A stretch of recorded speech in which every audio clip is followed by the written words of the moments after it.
Right, afternoon again.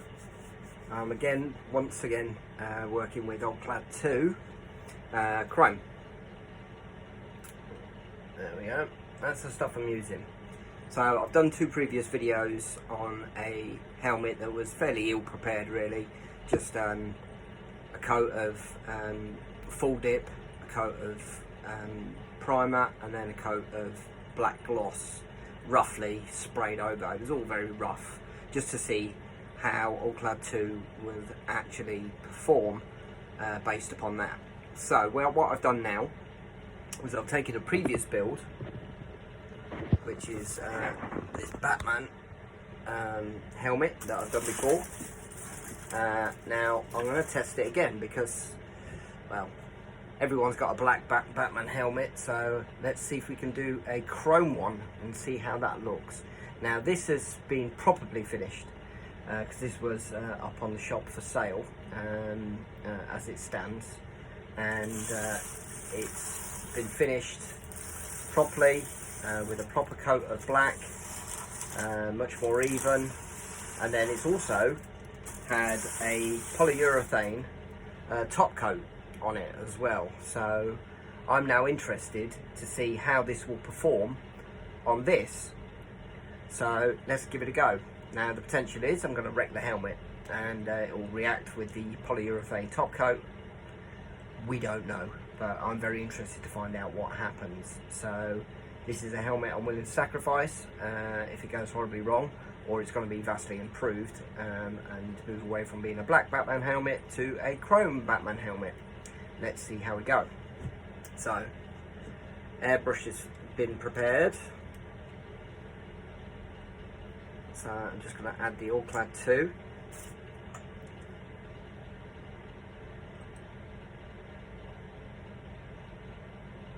So I put quite a bit in this time,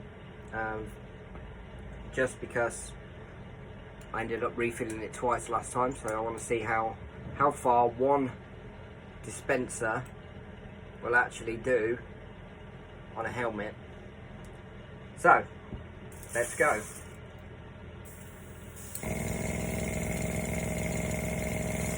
So as I was before, I'm quite far away from the actual helmet itself.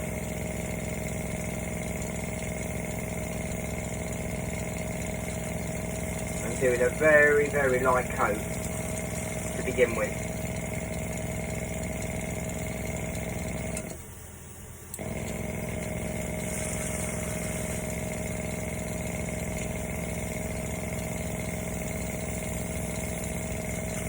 I'm working indoors because it's 4 degrees outside, which is not great for any form of painting.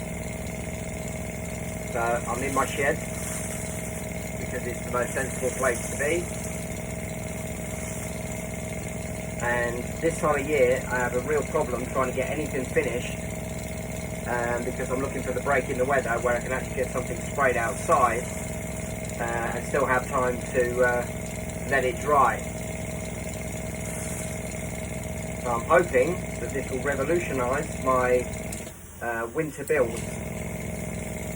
Now the reason I don't normally use my airbrush for my main build printing, my main builds, is because I don't really like the finish that you get. Always feels a bit flat, and I like quite a metallic finish to my build.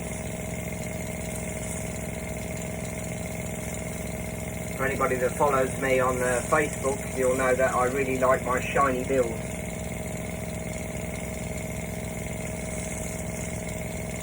So I've always steered clear of acrylics because I never felt like I could really achieve the shine that I was looking for.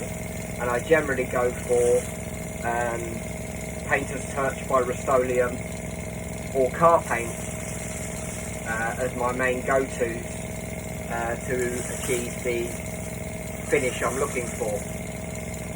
But I always fall short on the metallic silver.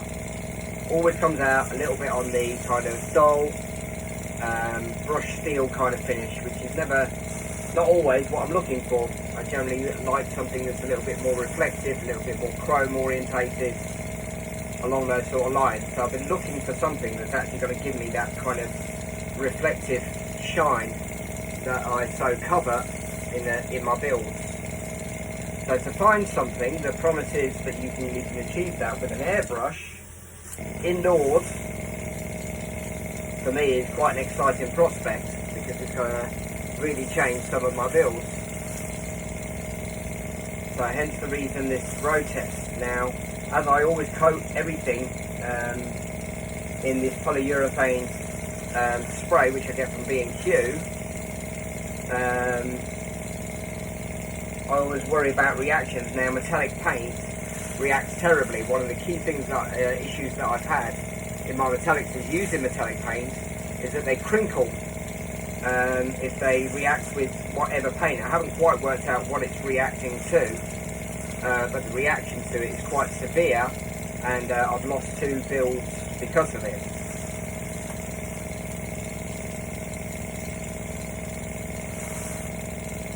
So, which is why I wanted to try it on this to see how it would actually fare, having had this top coat on this already, which is one of my main thoughts as to what the reaction actually is.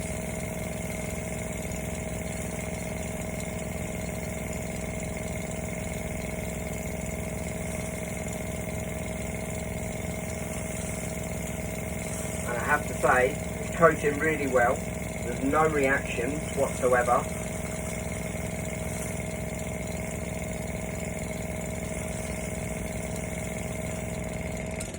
Okay, so that's pretty much what I've achieved with one dispenser. So I'm 2 helmets in on a full bottle.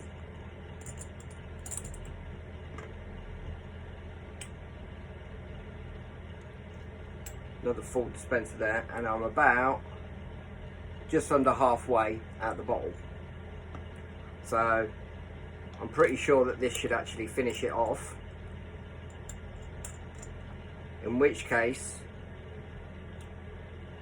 I'm looking at possibly 4 helmets out of a single bottle, which, when I consider how much my normal cans of paint actually are, that's actually a reasonable cost, and I'd say certainly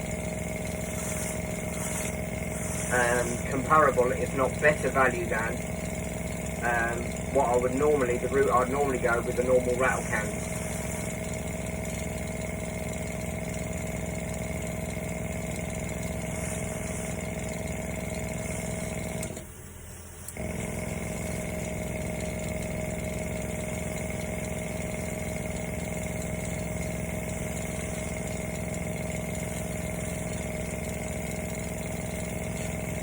Fairly well coated here now.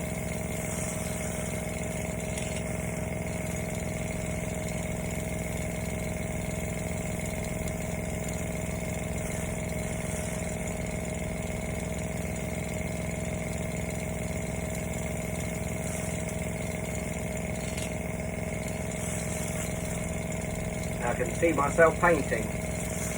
Well, we tend to get that when we spray things anyway. Just when the paint is wet, we tend to find that we do see a lot of reflection and stuff like that. So I'm not overly impressed with that at the moment, because if it is just because it's wet, then that's no good to me, is it? Because as it dries, it dulls off, and then I'll be in a worse position than what I started.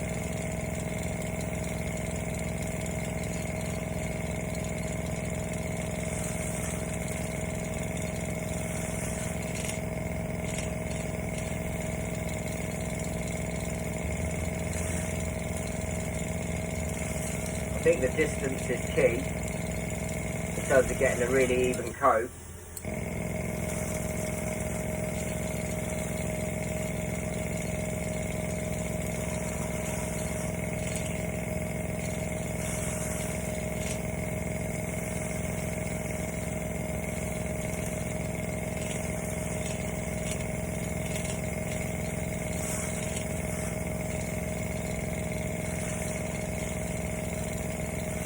I have to say, pretty pleased to say that there is no reaction so far.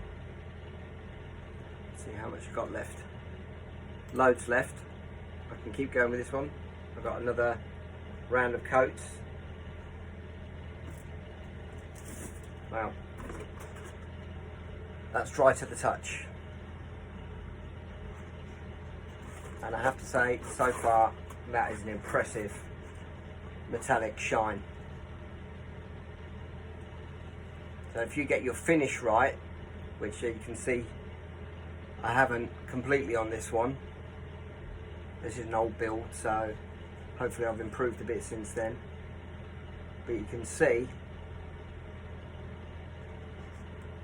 that that is an impressive finish. So let's make sure that I get all of the bits I want to get.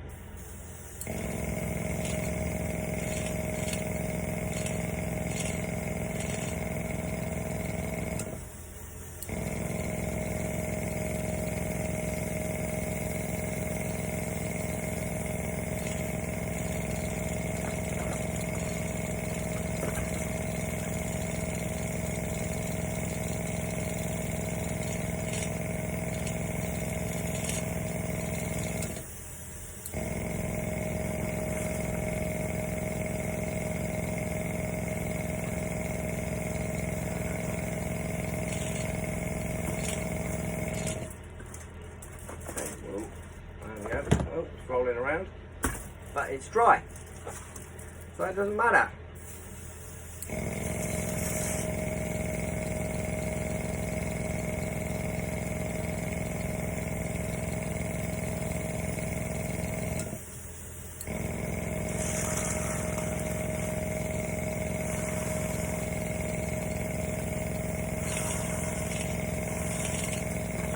Oh.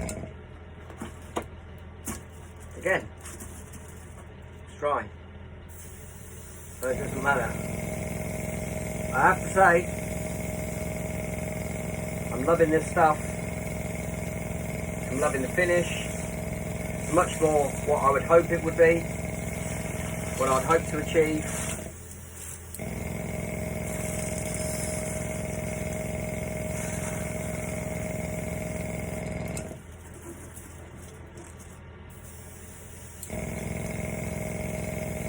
Much more metallic than what I've previously been able to achieve. Much more reflective than what I've previously been able to achieve.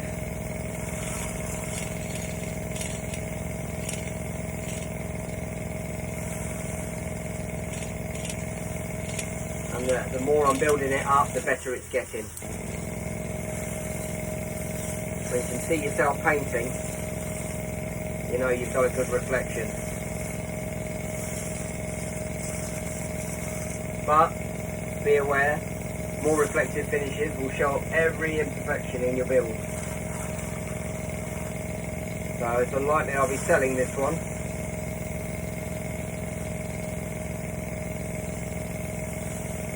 Because I can now see every imperfection that I've ever done on one of my builds. It's never going to be up to the standard that I would sell it at.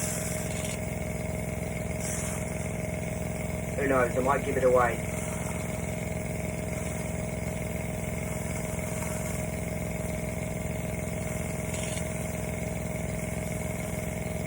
So I don't want to waste what paint is in here, so I'm keeping going until it runs out, because I don't think I'm detracting from the finish by adding more paint, which, you know, certainly when you're doing it with a normal rattle can, that can often be the way, is that you end up with a much lesser finish on it. You get runs and all sorts of different things. But this has no runs, and as it's drying as you're working, then you just end up with a completely different sort of finish.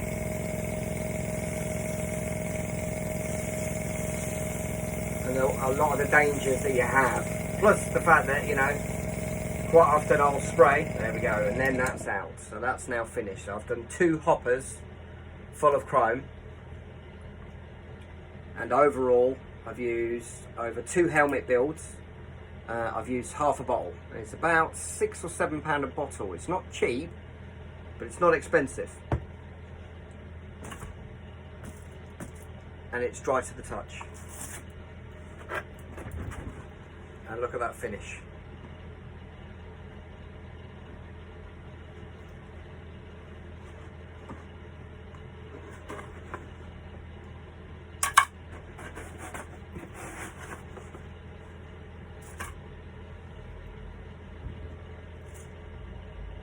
Wow.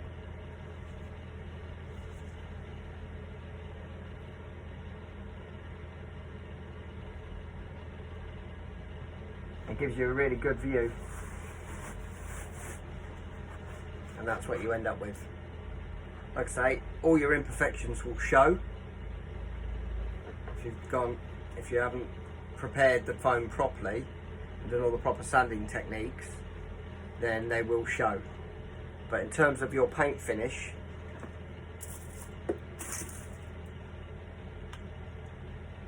I think it's safe to say Alclad 2 does the job. Alright, thank you very much for joining me, UK Foamsmith and Cosplay. Feel free to subscribe, like, share, do whatever you want. I hope this is useful information for you, that's why I do it, and I hope to see you next time. Alright, take care.